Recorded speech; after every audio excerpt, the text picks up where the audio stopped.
చాలే బాబాయ్.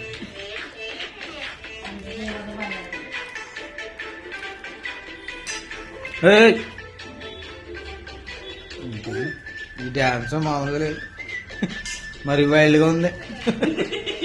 ఆపే అమ్మాయి ఫీల్ అవుతుంది.